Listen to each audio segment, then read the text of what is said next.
শিক্ষার্থীরা আশা করি সবাই ভালো আছো। আমি অনেক ভালো আছি। স্যার কি এডুকেশনে তোমাদের সবাইকে স্বাগতম।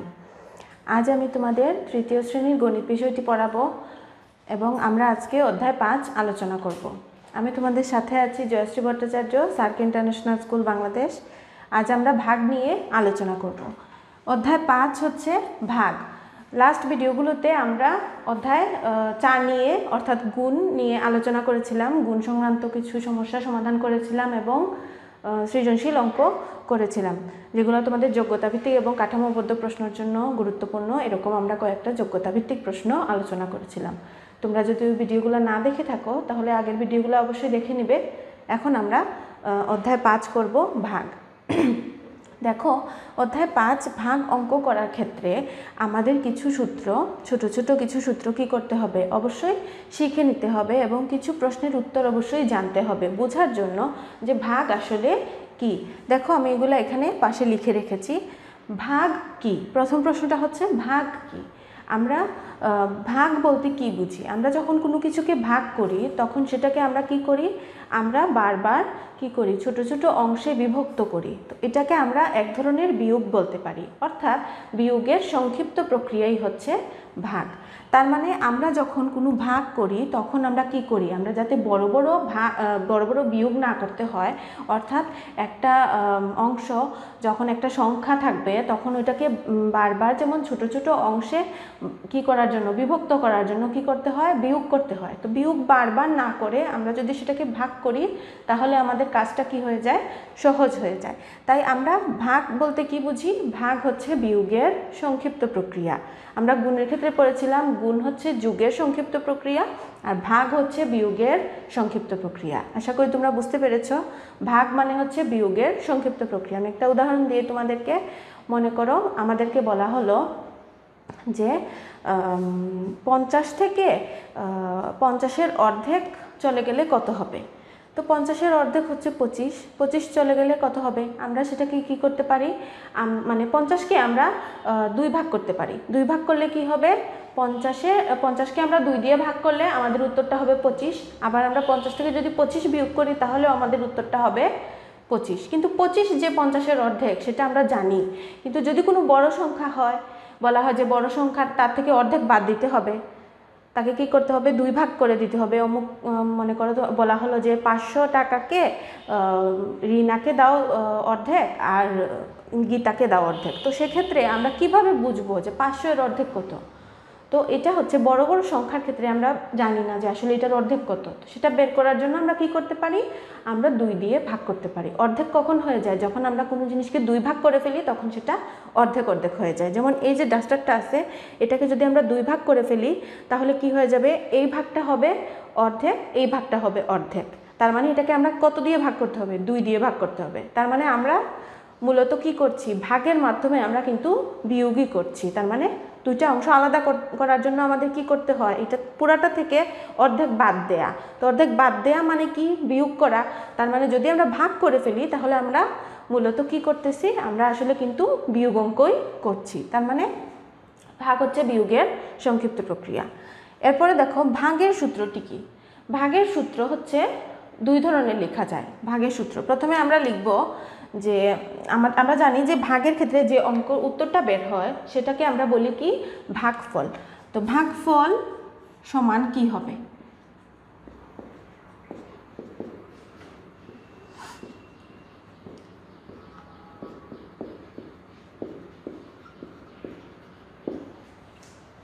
ভাজ্যকে যদি আমরা ভাজক দিয়ে ভাগ করি তাহলে উত্তরটা আমরা পাই যেটা, সেটা হচ্ছে আমাদের ভাগফল। এখন প্রশ্ন হচ্ছে ভাজ্য কি। ভাজ্য হচ্ছে যে সংখ্যাকে ভাগ করা হয় সেটা হচ্ছে ভাজ্য। মনে করো একটা সংখ্যা হচ্ছে 25, এটা হচ্ছে ভাজ্য, যেটাকে আমরা ভাগ করব। এখন আমরা একটা সংখ্যা দিয়ে ভাগ করলাম, যে সংখ্যা দিয়ে আমরা ভাজ্যকে ভাগ করি তাকে বলা হয় ভাজক। এখন মনে করো 25-কে আমরা 5 দিয়ে ভাগ করলাম, তাহলে 5 হচ্ছে ভাজক। এখন আমাদের যে উত্তরটা হবে, এখন আমরা উত্তরটা বের করার জন্য কি করতে হবে, 5 দিয়ে 25-কে ভাগ করতে হবে। আমরা 25-কে 5 দিয়ে ভাগ করব। 5-এর নামতা গুনতে হবে। 5-এর নামতা গুনলে কত হয়, 5 একে 5, 5 দুগুণে 10, 3 5 15, 4 5 20, 5 5 25। তার মানে আমাদের উত্তরটা হলো 5। এই 5টা হলো ভাগফল। তার মানে ভাজ্য কি?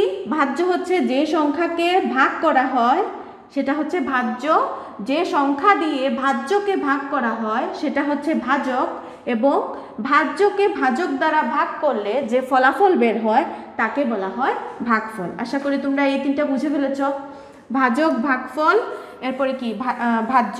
এই তিনটা হচ্ছে কি? ভাজ্য হচ্ছে যাকে কি করা হয়, যাকে ভাগ করা হয়, ভাজক দ্বারা যাকে ভাগ করা হয় তাকে বলবো ভাজ্য। ভাজক হচ্ছে যা দিয়ে ভাগ করা হয়, আর ভাগফল হচ্ছে ভাজক দিয়ে ভাজ্যকে ভাগ করলে যে ফলাফল পাওয়া যায়। এখন আমরা ভাগের সূত্রটা আবার লিখি, কারণ ভাগের সূত্র দুই ধরনের আছে। দেখো, প্রথমত হচ্ছে ভাজ্য ভাগ ভাজক, অর্থাৎ ভাজ্যকে ভাজক দিয়ে ভাগ করলে কি পাওয়া যায়? ভাগফল পাওয়া যায়। এটা হচ্ছে ভাগের সূত্র। এখন এই সূত্রটা কখন হবে? যখন একটা সংখ্যাকে, যেমন আমরা ভাগ করলাম 25কে 5 দ্বারা, 25কে যে আমরা 5 দ্বারা ভাগ করলাম, দেখো 5 5 25, এটা কিন্তু পুরাটা মিলে গেল, ঠিক না? 25কে 5 দ্বারা ভাগ করা যায়, কিন্তু এখন যদি এখানে থাকতো 26, তাহলে আমরা যদি 5 দ্বারা ভাগ করতাম তাহলে কি আমাদের উত্তরটা মিলতো? আমাদের উত্তরটা হতো 5 5 25, আমাদের কিন্তু 6 থেকে 5 গেলে 1 অবশিষ্ট থেকে যেত। তো এই অবশিষ্ট যেটা থাকে সেটা হচ্ছে ভাগশেষ, সেটা হচ্ছে ভাগশেষ। এখন ভাগশেষ কখন থাকবে? যখন কোনো সংখ্যা কি হবে না, নিঃশেষে বিভাজ্য হবে না। নিঃশেষ মানে হচ্ছে শেষ হয়ে যাওয়া। যেমন এটা, এই সংখ্যাটা হচ্ছে নিঃশেষে বিভাজ্য। কারণ কি? কারণ এটার দেখো কোনো শেষ নাই, মানে অবশিষ্ট নাই। 25 ছিল, 25-এর মধ্যেই আমরা 5 দিয়ে ভাগ করেছি, 5 5 25, আমাদের উত্তর মিলে গেছে, তখন আমাদের কোনো অবশিষ্ট থাকে না। তাই এই ধরনের ভাগ হচ্ছে নিঃশেষে বিভাজ্য। নিঃশেষে বিভাজ্য। তার মানে এই সূত্রটা হচ্ছে কোন ক্ষেত্রে? নিঃশেষে বিভাজ্যের ক্ষেত্রে। নিঃশেষে বিভাজ্য হলে, নিঃশেষে বিভাজ্য হলে কি হয়? ভাজ্যকে ভাজক দ্বারা ভাগ করলে ভাগফল পাওয়া যায়। তার মানে কোনো অবশিষ্ট থাকে না, এটাকে আমরা বলবো নিঃশেষে বিভাজ্য। কিন্তু যদি এইভাবে অবশিষ্ট থাকে, তার মানে যদি ভাগশেষ থাকে, তখন সেটা কি হবে? তখন হবে নিঃশেষে বিভাজ্য না হলে। সেক্ষেত্রে কিন্তু যেহেতু আমাদের আরেকটা জিনিস আমরা পাই এখানে, ভাগশেষ, তার মানে এই সূত্রতে তো ভাগশেষ নাই। এখানে কি কোনো ভাগশেষ আছে? এই সূত্রতে ভাগশেষ লেখা নাই, তার মানে অবশ্যই ভাগশেষ দিয়ে আমাদের আরেকটা সূত্র কি করতে হবে? লিখতে হবে। তো এই সূত্রটা কিভাবে হবে? এই সূত্রটা হবে নিঃশেষে বিভাজ্য না হলে। যদি নিঃশেষে বিভাজ্য না হয়, সেক্ষেত্রে আমরা যখন ভাজ্যকে ভাজক দিয়ে ভাগ করি তখন আমরা কি পাই? ভাগফল পাই, সাথে আরেকটা কি পাই? আরেকটা ভাগশেষ পাই। দেখো সেটা কিভাবে। মনে করো আমরা যে সংখ্যাটা আগে লিখেছিলাম 26, 26কে আমরা কি করলাম 5 দিয়ে ভাগ দিলাম। 5 দিয়ে ভাগ দিলে হলো 5 5 25, 6 থেকে 5 গেলে 1, হাতে থাকলো কি? অবশিষ্ট থাকলো 1। তার মানে দেখো ভাজক, সরি আমি সূত্রটা এখন লিখি। দেখো ভাজক, ভাজক হচ্ছে এটা, এটার সাথে যদি ভাজক গুণ ভাগফল, ভাজক গুণ ভাগফল যোগ ভাগশেষ সমান হচ্ছে ভাজ্য। এটা সূত্রটা আমি এইভাবে আগে তোমাদের বুঝাই, তারপরে তোমরা অন্যভাবেও লিখতে পারবা। আমরা শিখবো যে ভাগফল হলে কি হবে উত্তর। তো আগে আমরা লিখলাম ভাজ্য যদি হয়, ভাজ্য দেখো ভাজ্য কত? 26, ভাজ্য হচ্ছে 26 সমান হলো ভাজক, ভাজক এখানে 5 যেটা দিয়ে আমরা ভাগ করেছি, গুণ ভাগফল হয়েছে 5 যোগ ভাগশেষ হচ্ছে 1। তার মানে আমাদের উত্তর হলো 5 5 25 যোগ 1 সমান হচ্ছে 26। তার মানে আমাদের এটা ভাজ্যর সাথে মিলে গেল। তার মানে এই সূত্রটা হচ্ছে নিঃশেষে বিভাজ্য না হলে। এখন এই সূত্রটাকেই যদি আমরা বিভিন্নভাবে বের করি, যেমন দেখো এই সূত্রটা হচ্ছে নিঃশেষে বিভাজ্য হলে এটা আমরা এভাবে লিখতে পারি, ভাজ্য সমান কি হবে, ভাজক গুণ ভাগফল।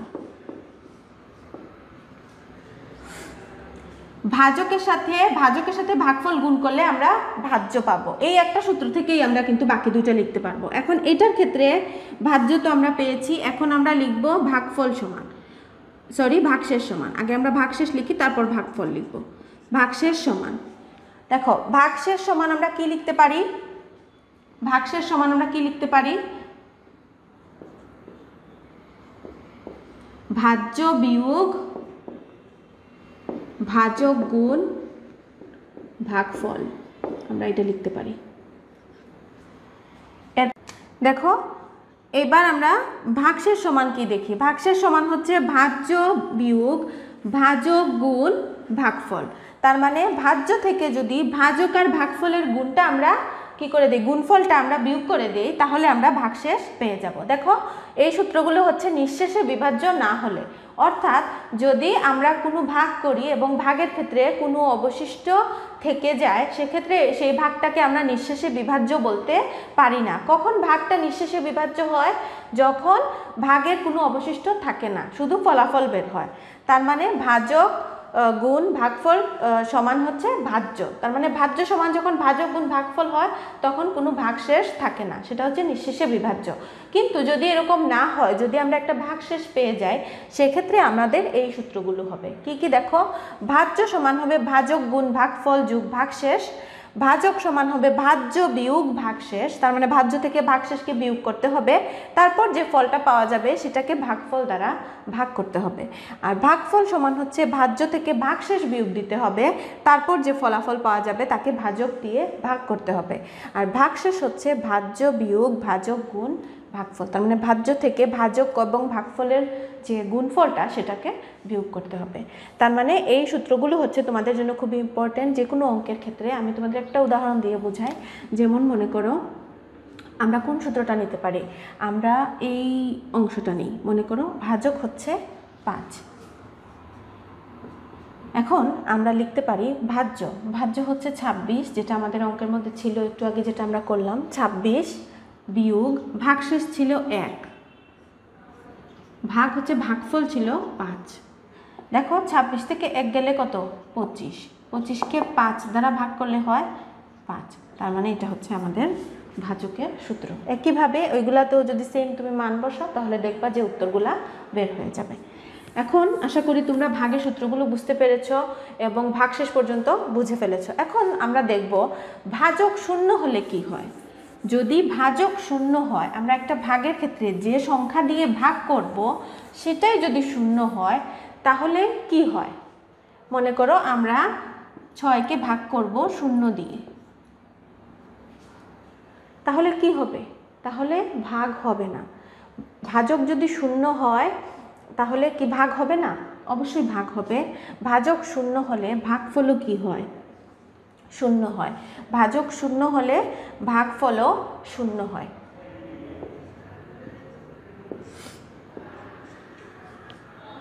শূন্য শূন্য শূন্য, ঠিক আছে। তার মানে কি থাকবে, এটা আবার থাকবে, তার মানে ভাগটা হবে না। তার মানে কি হবে, ভাগটা হবে না। এখন যদি ভাজ্য শূন্য হয় তাহলে কি হয়, ভাজ্য শূন্য 5 দিয়ে ভাগ করব, ভাজক হচ্ছে 5, তার মানে কি হবে 5 দিয়ে যদি আমরা শূন্যকে ভাগ করি কি হবে, 5 একবার যদি করি তাহলে তো 5 হয়ে যায়, যদি 0 বার করি 5 0 0 তাহলে মিলে যায়। তার মানে আমাদের ভাগফলটাও কি হবে, শূন্য হবে। তার মানে যদি ভাজক শূন্য হয় ভাগ হবে না, যদি ভাজ্য শূন্য হয় ভাগফলও কত হবে, শূন্য হবে। এটা হচ্ছে ভাজক শূন্য হলে কি হয়, ভাজক শূন্য হলে আমরা দেখলাম যে যেটা আমাদের ভাজ্য ছিল সেটাই থেকে যায়, তার মানে ভাগ হয় না। কিন্তু ভাজ্য যদি শূন্য হয় সেক্ষেত্রে আমাদের ভাগফলও কত হবে, শূন্য হবে। এখন দেখো ভাজক যদি 1 হয়, তার মানে এই যে 5 এই জায়গায় যদি 1 হয় তাহলে কি হয়, 1 আর ভাজ্য মনে করো 5, সেক্ষেত্রে কি হবে, ভাজক 1 হলে ভাজ্য আর ভাগফল সমান হবে 5 একে 5। দেখো ভাজ্য আর ভাগফল সমান হবে যদি ভাজক 1 হয়। এরপরে দেখো ভাজক ও ভাজ্য সমান হলে কি হয়, ভাজক ও ভাজ্য সমান হলে কি হয়, মনে করো ভাজক হচ্ছে 6, ভাজ্যও 6, সেক্ষেত্রে ভাগফল কত হবে, 6 একে 6। তার মানে ভাজক এবং ভাজ্য সমান হলে ভাগফল 1 হয়। ভাগশেষ ভাজক থেকে ছোট না বড় হয়, মনে করো একটা সংখ্যা হচ্ছে 13, এই সংখ্যাকে আমরা ভাগ করলাম 4 দিয়ে, 4-এর নামতা গুনলে 3 4-এ কত হয় 12, সেক্ষেত্রে ভাগশেষ কত থাকলো, 3 থেকে 2 গেলে 1, তার মানে ভাগশেষ হচ্ছে 1। এখন ভাগশেষ ভাজক থেকে ছোট না বড়, ভাজক হচ্ছে এটা 4 আর ভাগশেষ হচ্ছে 1, কোনটা ছোট কোনটা বড়, 1 হচ্ছে ছোট আর 4 হচ্ছে বড়, তার মানে ভাজক সব সময় কি হয়, ভাগশেষ থেকে বড় হয়। আশা করি তোমরা এগুলা বুঝতে পেরেছ। এখন আমরা কিছু ভাগ অঙ্ক করি। দেখো মনে করো একটা সংখ্যা হচ্ছে 6, একে আমরা 3 দিয়ে ভাগ করব। তো প্রথমে কি করতে হবে, যেহেতু এটা এক অঙ্কের সংখ্যা, এটাও একটা এক অঙ্কের সংখ্যা, এটা হচ্ছে ভাজক এটা ভাজ্য, তো আমরা ভাগ করব কিভাবে, 3 দিয়ে 6কে ভাগ করলে 3-এর নামতা গুনতে হবে, 3-এর নামতা গুনলে 3 একে 3 হয়। এখন 3 তো 6 থেকে কি হয়ে যায়, ছোট হয়ে যায়। আমাদের সবসময় চেষ্টা করতে হবে যেন ভাজ্য সমান হয় অথবা ভাজ্য থেকে ছোট হয়, কিন্তু বড় সংখ্যা হতে পারবে না। তো এখন আমরা 3-এর নামতা গুনি, 3 একে 3, 3 দুগুণে 6, তার মানে আমাদের 2 দিয়ে যদি আমরা গুণ করি 3কে, তাহলে আমাদের ভাজ্যটা আমরা পেয়ে যাই। তো এখন আমরা এখানে লিখব 3, যেহেতু 2 হয় 3 দুগুণে 3, 2 লিখবো এখানে, এটা হচ্ছে আমাদের ভাগফল, আর 3 দুগুণে গুণ করে কত হলো 6, 6-এর মধ্যে আমরা 3 দিয়ে যখন করলাম তখন কত হলো 6 হলো, তার মানে 6 থেকে 6 গেলে কত হয় 0, এটা 0 দিতে পারো অথবা ক্রস দিতে পারো। তো 6 থেকে 6 গেলে 0, তার মানে 3 দিয়ে যদি আমরা 6কে ভাগ করি তাহলে আমাদের ভাগফল হয় 2। এখন আমরা আরেকটা ভাগ করি 2 অঙ্কের সংখ্যাকে, মনে করো 4 দিয়ে আমরা ভাগ করব 24কে। এখন আমরা 4-এর নামতা গুনবো, 4 একে 4, 4 দুগুণা 12, 3 4-এ কত, 3 4-এ 4 দুগুণা 8, 3 4-এ 12, 4 4-এ 16, 4 5-এ 20, 4 6 24। এখন 4 6 কত হয় 24 হয়, তার মানে 6 দিয়ে যখন আমরা করি তখন আমাদের আনসারটা হয় 24। দেখো এখানে কোনো অবশিষ্ট থাকে না, 24কে আমরা কি করলাম, ভাগ করলাম। এখন আমাদের যদি এরকম ভাগের ক্ষেত্রে অবশিষ্ট থাকে তখন কি হয়, 4 দিয়ে মনে করো আমরা 25কে ভাগ করলাম, সেক্ষেত্রে কি আমাদের ভাগের উত্তরটা মিলবে, অবশ্যই মিলবে না। 4 6 হবে 24, এখন 5 থেকে 4 গেলে 1 থাকবে, তার মানে অবশিষ্ট থাকবে 1। এরপরে দেখো এখন আমরা একটু 2 অঙ্কের সংখ্যা থেকে এখন আমরা 3 অঙ্কের সংখ্যায় যাই। মনে করো 6 দিয়ে তুমি ভাগ করবা 220কে। এখন আমরা দেখি আমাদের উত্তরটা কত হয়। দেখো প্রথম সংখ্যাটা হচ্ছে 2, প্রথমে আমাদের খেয়াল করতে হবে আমরা কিন্তু এই পাশ থেকে অঙ্ক করব। আমরা যখন কোনো অঙ্ক করি তখন আমরা কি করি, এককের স্থান থেকে আস্তে আস্তে দশকের দিকে আসি, কিন্তু ভাগের ক্ষেত্রে আমাদের এইভাবে শুরু করতে হবে। প্রথমে দেখতে হবে যে এই স্থানে যে অঙ্কটা আছে, প্রথম যে অঙ্কটা, সেটাতে আমাদের এই 6 দিয়ে ভাগ করা যায় কিনা। দেখো এটা হচ্ছে 2, 2 6 থেকে ছোট, তার মানে 6 দিয়ে 2কে ভাগ করা যাবে না। তখন আমাদের ক্ষেত্রে কি করতে হবে, 2টা সংখ্যা নিতে হবে। যেমন আমরা এখানে একটা নিয়েছিলাম, এখন 2টা নিব, তাহলে হলো 22। এখন আমরা 6 থেকে তো 22 অবশ্যই বড়, তাহলে আমরা কি করব, 22 পর্যন্ত যাওয়ার জন্য 6-এর নামতা গুনব। তাহলে 6-এর যদি আমরা নামতা গুনি, 3 6 18, 4 6 24। দেখো 3 6 হয় 18, যেটা 22 থেকে ছোট, আর 4 6 হয় 24। তো 4 6 24টা 22 থেকে বড় হয়ে যায়, তো বড় সংখ্যা আমরা নিতে পারবো না, আমরা ছোট বা সমান নিতে হবে। তো এখন যেহেতু আমরা 6 দিয়ে 22কে ভাগ করছি, তাহলে আমাদের উত্তরটা আমরা কোনটা নিতে পারবো, 3 6 18, যেটা 22 থেকে ছোট, ওইটা নিতে পারবো। 3 6 18 আমরা বসালাম এখানে 18, যেহেতু আমরা বড়টা নিতে পারবো না, সমান নিতে হবে অথবা ছোট নিতে হবে। এখন 2 থেকে 8 যায় না, এখান থেকে 1 আনলাম, হলো 12, 12 থেকে 8 গেলে 9 10 11 12 4। এখন এই থাকলো 0, তাহলে হলো 40। দেখো 4 যখন নামাইছি আমরা এখানে বিয়োগ করে, তখন কি হয় 6 দিয়ে 4-এর মধ্যে যায় না। এখন আমরা এই পাশের অঙ্কটাও নামাইলাম, হলো 40। 40-এর মধ্যে 6 কয়বার যায়? 6-এর নামতা গুনলে 4 6 24, 5 6 30, 6 6 36, 6 7 42। তো 6 7 42টা কি হয়ে যায়? বেশি হয়ে যায়, কিন্তু 6 6 36টা ঠিক আছে। তাহলে 6 6 36, এখানে কত থাকবে? এখানে 40 থেকে 36 চলে গেলে এখান থেকে নিলাম এখানে 1, তাহলে হলো 10, 10 থেকে 6 গেলে 4। তার মানে আমাদের ভাগফলটা হচ্ছে 36 আর ভাগশেষ হচ্ছে 4। ভাগফল 36, ভাগশেষ 4, ভাজক হচ্ছে 6। উত্তরটা আমাদের এইভাবে লিখতে হবে যদি ভাগশেষ থাকে সেই ক্ষেত্রে। এখন আমরা আরেকটা ভাগ দেখি।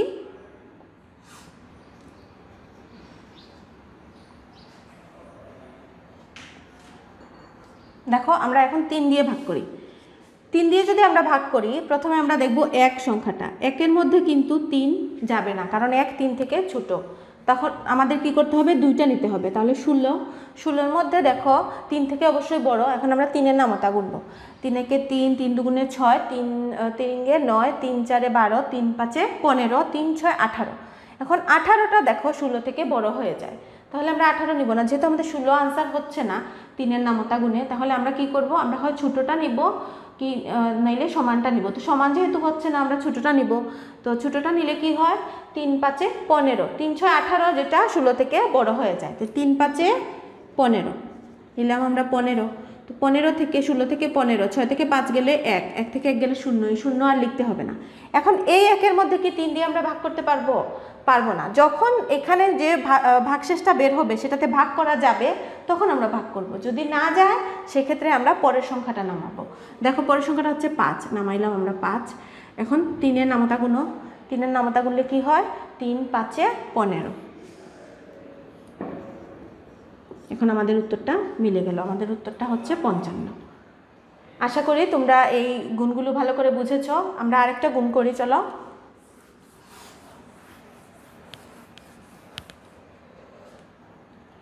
একটা বড় সংখ্যা করি।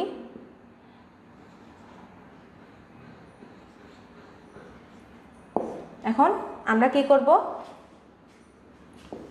আমরা গুণ করব 2 দিয়ে। 2 দিয়ে যদি আমরা গুণ করি, তাহলে দেখো প্রথমে হচ্ছে 4। 4-এর মধ্যে 2 দিয়ে গুণ করলে কত হয়? 2 দুগুণে 4। এখন এটা শেষ, আমরা 2টা নামাবো। তাহলে 2 1 2, এটাও মিলে গেল। এখন আমরা এই সংখ্যাটা নামাবো, এটা হচ্ছে 5। 5 নামানোর পরে কি হলো? এখন 5-এর মধ্যে আমরা 2 দিয়ে করব। তো 2 দিয়ে করতে হলে 2 1 2, 2 দুগুণা 4, 3 দুগুণা 6। তো 6টা 5 থেকে বেশি হয়ে যায়, তাই আমরা 2 দুগুণা 4টা নিব। তো 2 দুগুণা 4 নিলে 5 থেকে 4 গেলে 1। তার মানে এখানে ভাগফল হচ্ছে 212, ভাগশেষ হচ্ছে 1, আর ভাজক হচ্ছে 2।